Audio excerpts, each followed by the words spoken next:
સુરતના ઈચ્છાપુર ગામના આદિવાસી હણપતિ સમાજના લોકોને મકાન ખાલી કરવા બાબતે બીજી વખત નોટિસ મળતા લોકોમાં ફફડાટ જોવા મળ્યો હતો, જેથી મહિલાઓ સહિત બહોળી સંખ્યામાં લોકો રજૂઆત કરવા કલેક્ટર કચેરી ખાતે પહોંચ્યા હતા, જેમાં 60 થી 70 વર્ષથી વસવાટ કરતા 70 જેટલા પરિવારોએ પોતાના મકાન બચાવવા મામલતદારને આવેદનપત્ર આપી રજૂઆત કરી હતી।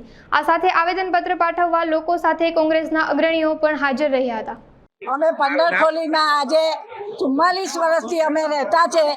અમારો ત્રીજો પરિવાર થયો છે અને આવી રીતના અમને હેરાનગતિ કરતા હતા તો અમને નોટિસ આપવામાં આવી એટલે અમે સર્વ 40 ઘરના અમે બધા અહીં આવ્યા નોટિસ લઈને। મામલતદારે અમને 1 તારીખ આપી, 2 તારીખ આપી, છતાં બી અમે ભાડા ખર્ચીને અહીં આવ્યા। આજે અમે ગરીબ માણસ, અમારા છોકરાઓ મહેનત મજૂરી કરે, રાતે મજૂરી નહીં કરવા જાય તો રોટલો નહીં મળે અમને। સાહેબ અમે કઈ રીતે અમે આટલા વર્ષો અમે કાઢી લાગ્યા। આજે જેમ બને તેમ અમારા તાટિયા નહીં ચાલતા હોય, વગર તાટિયા ઘરમાં બેઠા। આજે નાના છોકરાને મારે મહેનત કરવા મોકલવો પડે છે। તો સાહેબ કોઈ પણ સંજોગે અમારા ઘર અમને જ મળવા જોઈએ અને અમારા ઘર જવાની જોઈએ।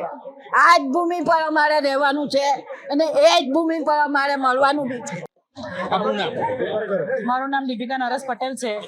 અમને કલેક્ટર સાહેબે કીધું છે કે તમારા જેટલામાં જૂના પુરાવા છે એ તમે રજૂ કરો અને કીધું છે કે તમારા ઘર નહીં તૂટશે। એવું બી કીધું છે અમને કે તમારા ઘર જે જગ્યા પર છે એ જગ્યા પર તમને એ જગ્યા પર જ તમને મળે એવું કીધું છે કલેક્ટર સાહેબે। અને એના માટે અમને કીધું નથી કે તમારા ઘર માટે અમે નોટિસ આપી છે।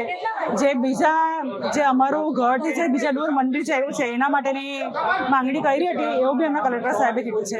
અને એવું કીધું કે તમારા જે જૂના પુરાવા છે એ તમે રજૂ કરો અને તમારા ઘર નહીં તૂટશે એવું બી કીધું છે। અમે 40 થી 70 પરિવાર ત્યાં રહીએ છીએ। અમે ઈચ્છા પરથી આવીએ છીએ અને એમાં 40 થી 70 પરિવાર છે।